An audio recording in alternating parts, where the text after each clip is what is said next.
Hello students. Today we are going to start the first chapter for MYP 5 physics. Okay. MYP 5 physics first chapter, which is electricity. Okay. So you remember MYP 4 where you must have studied about electrostats. Okay. So electricity is nothing but the study of charges. Okay. Remember in last year at the end of the chapter in the month of March or April, we have done electrostats, correct? So basically when we talk about charges, we talk about electrons, okay? The smallest fundamental unit in this universe is electron, correct? And the value of electron is 1.6 into 10 raised to power minus 19 C. C is nothing but Coulomb. Okay. So 1.6 into 10 raised to power minus 19 is the charge on one electron, that is minus 1.6. And similarly for proton, it will be plus 1.6 into 10 raised to power minus 19 Coulomb. Okay. But remember, all this charges, positive or negative, it's not because of protons, it's all because of electrons. Okay. Electron is the one who keeps shifting from here to there. If it shifts from one atom to another, the atom from where it shifts, it becomes positively charged. If it goes to another atom, it becomes negatively charged. Okay, so it's not a movement of proton, but movement of electron. Correct? So now we understand that in study of charges, we have seen that when the charges are at rest, there is a chapter known as electrostats. Correct? In which the charges are rest, and we study about how a static charge can influence the things around it. We have seen their force, electric field, potential difference, potential, okay, not potential difference.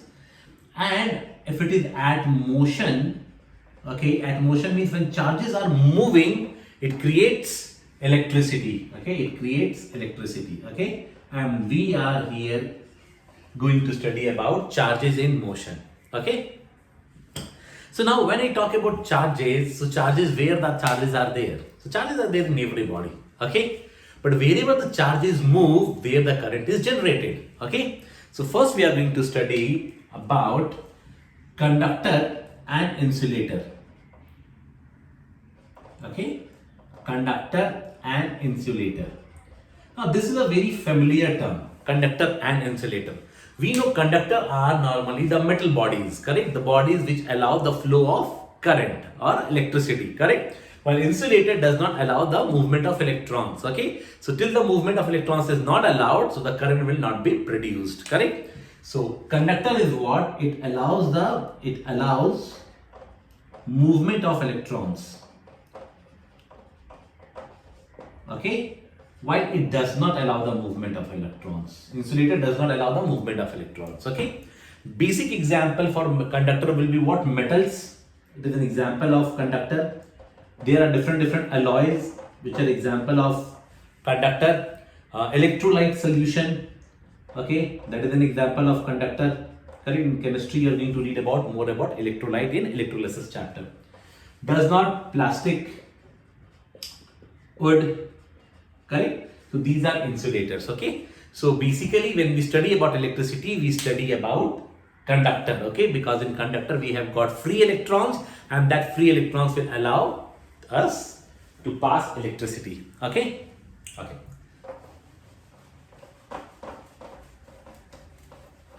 Now we study about charge. What is charge? Okay. So before we study charge, we have already defined what is electron. But see, when there are a lot of electrons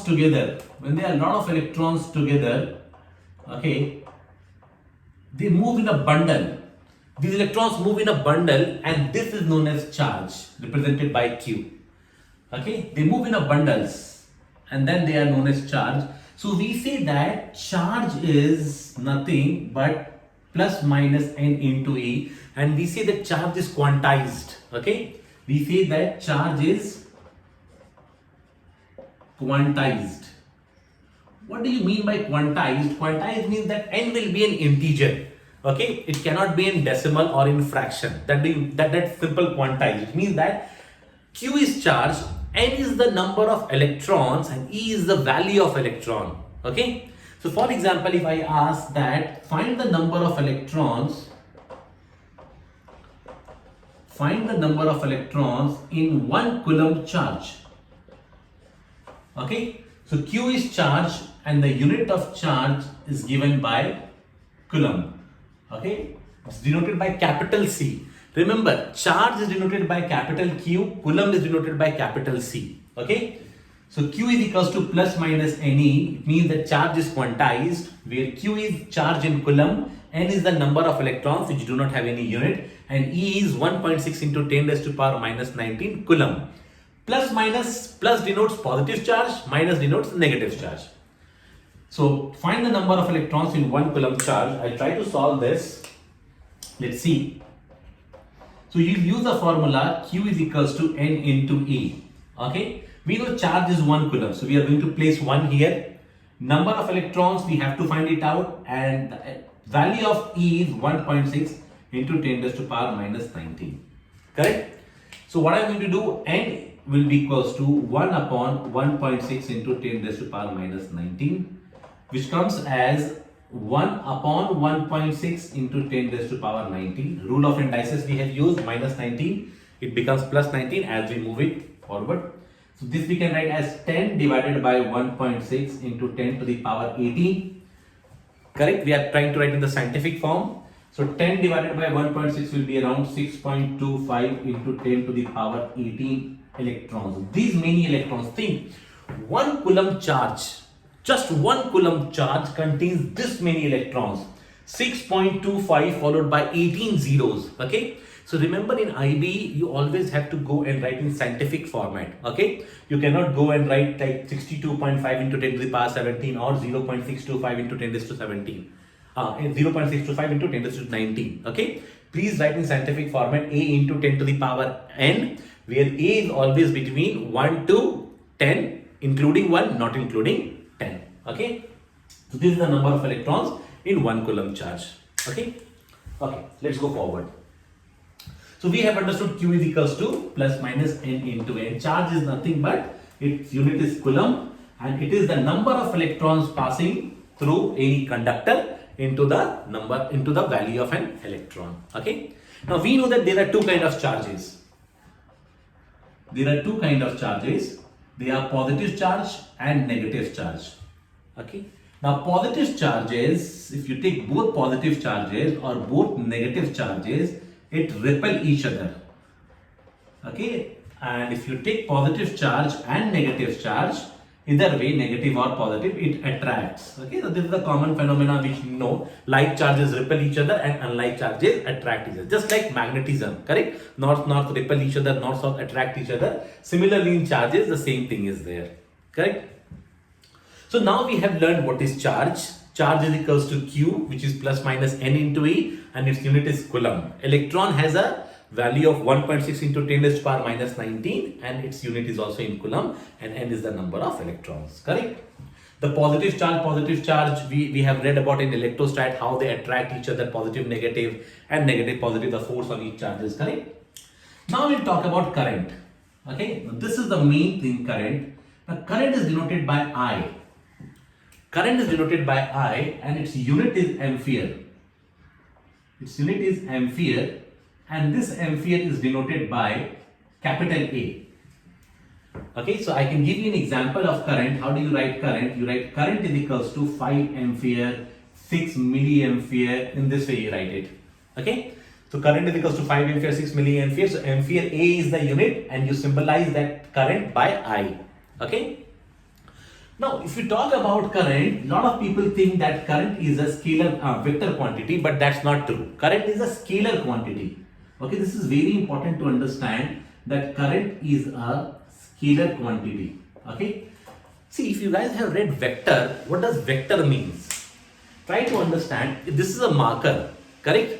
And this marker, if I'm applying a force from this direction and one force from this direction, simultaneously this body is going to move neither here nor here, but it will move somewhere between these two on this end. Correct? It means a vector quantity, if you apply a force here F1, a force here F2, then the body eventually will move resultant yes here. This is known as vector. Correct? But think of this particular room. Okay, in this, the current flows from the wire is there throughout. Okay, inside the walls of this room. Now the current is flowing from this room from here to here and here to here. Correct? Now think of a scenario, if it is a vector quantity, the current flowing from here to here and the current going from here to here. So ultimately what happens? The electrons will come out of the wire if it is a vector quantity and it will hit me or it will hit on this part of the wall. Correct? Which means that current will be a vector. Correct? In that case, what will happen? No one would use this kind of electricity. Correct? Because it would be dangerous. Electron could come in here and strike us. Okay? That is why we say that current is a scalar quantity. Why scalar? Because wherever wire is there, it has to go in that direction only. Correct? So direction is non-meaningful here. Okay? So it's a scalar quantity.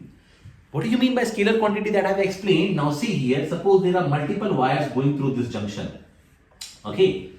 And I say that this point is the junction. I say that okay, 5 ampere current flows from here, 3 ampere current flows from here, 2 ampere flows from here, 8 ampere goes out, 2 ampere again goes inside the junction. So what is the current on this part of the wire? It is like going in, going out, and how much quantity? Correct? So since current is a scalar quantity, we say that the current getting in the junction is equals to current getting out of the junction. Okay? So the current getting in the junction is 5 plus 3 plus 2 plus 2. These are the 4 currents which are entering the junction, and there is one current which is going out of the junction 2. 8. 8 is going out of the junction. Let's assume, we have to assume that this is going out of the junction as x ampere. Okay? Then we'll do x, 8 plus x. Okay? 5 plus 3, 8. 8 plus 2, 10 plus 2, 12 is equals to 8 plus x. So x will come as 4 ampere. Correct? Since x is a positive quantity, so our direction which we have predicted that it will go outward is correct, and the value will become that 4 ampere is going out from this wire. If we would have predicted x is going in the junction, we would have added x on this side and x would have come minus 4 ampere. Minus 4 ampere means that the current which we have predicted is wrong, the direction is wrong, we have to correct it. If it is minus 8 ampere on this side, which means 8 ampere is outside.